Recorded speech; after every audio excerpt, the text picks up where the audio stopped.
నమస్తే అండి.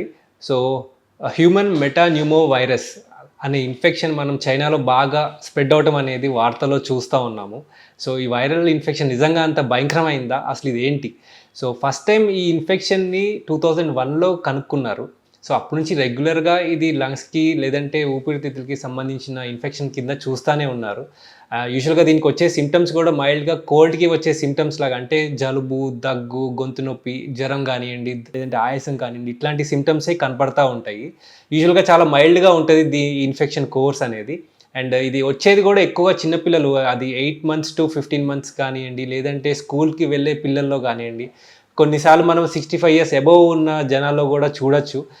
ఎస్పెషల్లీ వాళ్ళకి ఆల్రెడీ ఇంతకుముందు ఏమన్నా ప్రాబ్లమ్స్ ఉండి ఆస్తమా కానియండి, లేదంటే వేరే హెల్త్ ఇష్యూస్ డయాబెటిస్ గాని ఇట్లా ఉన్న వాళ్ళకి ఇంకా ఎక్కువగా ఈ ఇన్ఫెక్షన్ రావటం అనేది చూస్తూ ఉంటాము.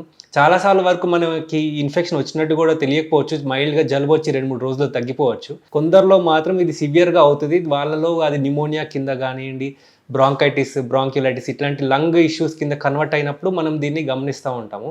దానికి తగ్గట్టు మనం హాస్పిటలైజ్ చేసుకొని ట్రీట్మెంట్ అనేది చేయాల్సొస్తది.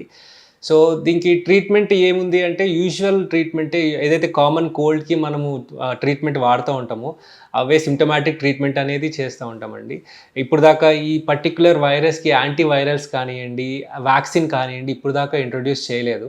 సో, కామన్ రెస్పిరేటరీ ఇన్ఫెక్షన్స్‌కొచ్చినప్పుడు మనం యూజ్ చేసే ట్రీట్మెంట్ అనేదే దీన్ని కూడా చేస్తా ఉంటాము. సో మనకి రీసెంట్‌గా చూసుకుంటే కర్ణాటక హెల్త్ డిపార్ట్‌మెంట్ వాళ్ళు 2 కేసెస్ నమోదయినాయి అని గూడా చెప్పారు. ఎస్పెషల్లీ 8 మంత్ ఓల్డ్ బేబీకి కూడా వచ్చింది అని చెప్పారు. ఈసారి ఆర్‌టీపీసీఆర్ టెస్ట్ ద్వారా మనకి ఇది యూజువల్‌గా డిటెక్ట్ అవుతా ఉంటది. మనకి వార్తలో ఉంది కాబట్టి మనం ఇది గమనిస్తున్నాము. కానీ ప్రతి ఇయర్ ఈ వైరల్ ఇన్ఫెక్షన్ వస్తా పోతానే ఉంటది. సో, ఎవరికి సీరియస్ అవుతుందనేది మనం చూసుకుంటా ఉండాలి. సీరియస్ అయినప్పుడు మాత్రం ఖచ్చితంగా సంబంధించిన డాక్టర్‌ని కలిసి దానికి తగ్గట్టు ట్రీట్మెంట్ తీసుకుంటే చాలా మంచిది. అండ్ ఇది రాకుండా ఏం చేయొచ్చు మనం? సో, ప్రివెంటివ్ మెజర్స్ చాలా ఇంపార్టెంట్ అండి. ఇది యూజువల్‌గా వైరల్ ఇన్ఫెక్షన్ వచ్చిన వాళ్ళు తుమ్మినప్పుడు గానీ, దగ్గినప్పుడు గానియండి, ఆ వైరస్ అనేది డ్రాప్లెట్స్ ద్వారా మనకి సర్ఫేస్ మీద పడినప్పుడు, ఆ సర్ఫేస్ కాంటాక్ట్ తోటి మనం చేత్తో ముట్టుకున్నప్పుడు, మన నోటి దగ్గర, ముక్కు దగ్గర పెట్టుకున్నప్పుడు అది స్ప్రెడ్ అవుతా ఉంటది. సో ఈ అందుకని మనకు ప్రివెన్షన్ ఏంటంటే చేతులనేది మనం రెగ్యులర్‌గా వాష్ చేసుకుంటా ఉండాలి. అండ్ డైరెక్ట్ కాంటాక్ట్ అంటే పేషెంట్ ఎదురుగా మీరున్నప్పుడు కొంచెం మాస్క్ పెట్టుకోవడం గానియండి. ఎందుకంటే డ్రాప్లెట్స్ ద్వారా గూడా ఈ వైరల్ ఇన్ఫెక్షన్ స్ప్రెడ్ అవుతా ఉంటది. సో, మాస్క్ పెట్టుకోవటం గానియండి, లేదంటే దూరం డిస్టెన్స్ మెయింటైన్ చేయటం గానియండి, ఇట్లాంటివి చూసుకుంటా ఉండాలి. ఈవెన్ దో మీకేమన్నా కోల్డ్ సింప్టమ్స్ గానీ, మైల్డ్ సింప్టమ్స్ జలుబు గానియండి, సోర్ థ్రోట్‌లో ఇరిటేషన్ గానీ ఇట్లాంటివి గమనిస్తే మాత్రం ఇమ్మీడియేట్‌గా మీరు ఆ డాక్టర్‌ని కలిసి మీరు ఆ ట్రీట్మెంట్ అనేది ఏంటనేది మనం చెక్ చేసుకుంటా ఉండాలి. సో, ఈ పెద్దగా ఈ హెచ్ఎంపీ వైరస్ ద్వారా వచ్చే ఇన్ఫెక్షన్ క్రిటికల్ కేసెస్ అయ్యేవి చాలా తక్కువండి. 1-2% అననే అంటారు. సో, ఎక్కువ భయపడాల్సిన అవసరం అయితే ఖచ్చితంగా లేదు.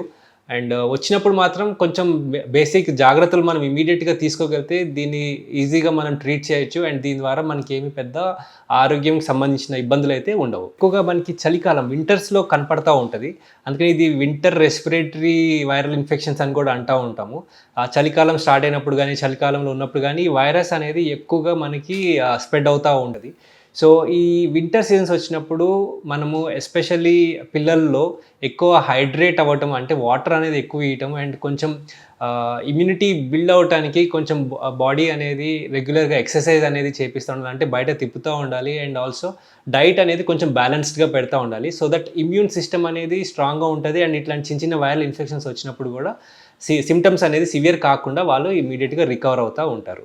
అండ్ ఒకవేళ ఇన్ఫెక్షన్ వచ్చినా కూడా ఇన్ఫెక్షన్ వచ్చినప్పుడు వాళ్ళకి ఏదైతే ఫీవర్ కానియండి, జలుబు గాని ఇట్లా ఉన్నప్పుడు మనం ఎక్కువ హైడ్రేషన్ అనేది చాలా ఇంపార్టెంట్ ఫస్ట్. హైడ్రేషన్ లేకపోతే డీహైడ్రేటెడ్ ఉంటే పేషెంట్ మాత్రము ఖచ్చితంగా ఈ వైరల్ ఇన్ఫెక్షన్ సింప్టమ్స్ అనేది పెరుగుతా ఉంటాయి. At the same time nutrition అనేది రెగ్యులర్‌గా ఇన్ఫెక్షన్ వచ్చిన వాళ్ళకి ఎస్పెషల్లీ ఈజీగా డైజెస్ట్ అయ్యే ఫుడ్ వేడిగా అనేది పెట్టుకుంటా ఉండాలి. పొరపాటున మనం చల్లటి ఫుడ్ గానియండి, స్వీట్ ఫుడ్ తీపిగా ఉన్న ఫుడ్స్ గాని పెడితే లోపల సింప్టమ్స్ అనేది పెరుగుతా ఉంటాయి. బాడీ వీక్‌గా అయ్యి, ఇమ్యూన్ సిస్టమ్ వీక్‌గా అయ్యి వైరల్ ఇన్ఫెక్షన్ ఫర్దర్ లంగ్స్‌లోకి స్ప్రెడ్ అయ్యే ఛాన్సెస్ ఉంటాయి.